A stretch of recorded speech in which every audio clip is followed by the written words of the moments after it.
نحمده ونصلي على رسوله الكريم أما بعد فإن خير الحديث كتاب الله وخير الهدي هدي محمد صلى الله عليه وسلم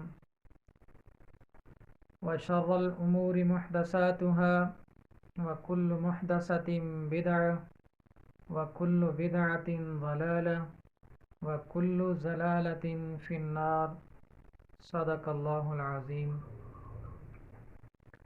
میرے واجب الاحترام دوستو، بھائیو، بزرگو، السلام علیکم ورحمۃ اللہ وبرکاتہ۔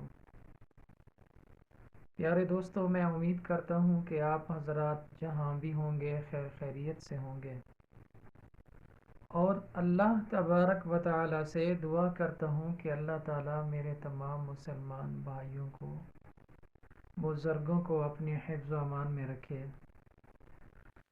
پیارے دوستو، آج ایک نیا وظیفہ لے کر آپ حضرات کی خدمت میں حاضر ہوا ہوں۔ آج کا جو عمل ہے ان حضرات کے لیے ہے جو ہمیشہ عدالتوں کے چکر لگاتے ہیں، عدالتوں میں پھنسے ہوئے ہیں، جن کے اوپر جھوٹے اور ناحق کیس ہیں، ان حضرات کے لیے بھی یہ وظیفہ ہے۔ دوسرا، وہ حضرات جو اپنے حق کے اوپر لڑ رہے ہیں، ان کا مسئلہ حل نہیں ہو رہا، کوئی زمین کا کیس ہے، کوئی مکان کا کیس ہے، جو ان کا حق ہے وہ ان کو عدالت کی طرف سے نہیں مل رہا، وہ کمزور ہیں، دوسری پارٹی اثر رسوخ والی ہے، پیسے والی ہے، تو ایسے میرے بھائی بھی اس وظیفے کو پڑھ سکتے ہیں۔ پیارے دوستو، قرآن پاک کی ایک سورت ہے 28 سپارے کے اندر، جس سورت کا نام ہے سورۃ التغابن۔ بہت پاور والی سورت ہے۔ جو بھی بندہ اس وظیفے کو اللہ کی ذات کے اوپر یقین رکھ کر پڑھے گا تو انشاءاللہ اللہ تبارک و تعالی اس کی ضرور مدد فرمائیں گے۔ پیارے دوستو، اس کے پڑھنے کی ترتیب اس طرح سے ہے کہ عشاء کی نماز پڑھ کر جب آپ فارغ ہو جائیں تو آپ نے مصلی کے اوپر یا بستر میں بیٹھ کر قبلہ کی طرف رخ کر کے آپ نے سورت مبارکہ کو اس ترتیب کے ساتھ پڑھنا ہے کہ اول آخر 3 مرتبہ درود ابراہیمی پڑھنا ہے، جو نماز میں درود پاک پڑھا جاتا ہے۔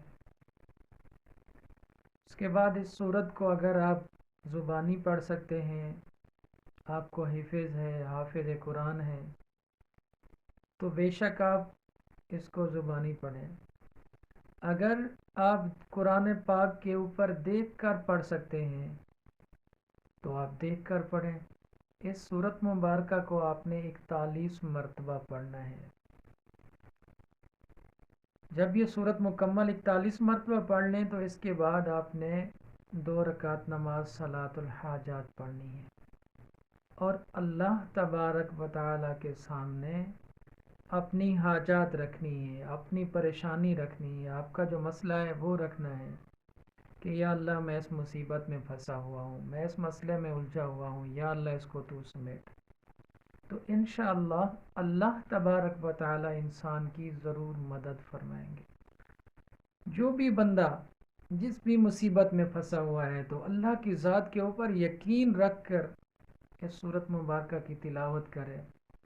مثال کے طور پہ آپ کو کل پیشی ہے، عدالت جانا ہے، تو آج رات بیٹھ کر آپ اس سورت مبارکہ کو پڑھیں تو انشاءاللہ کل آپ کے حق میں اللہ تبارک و تعالی کوئی بہتر فیصلہ فرمائیں گے، کوئی اس کا اچھا رزلٹ ملے گا۔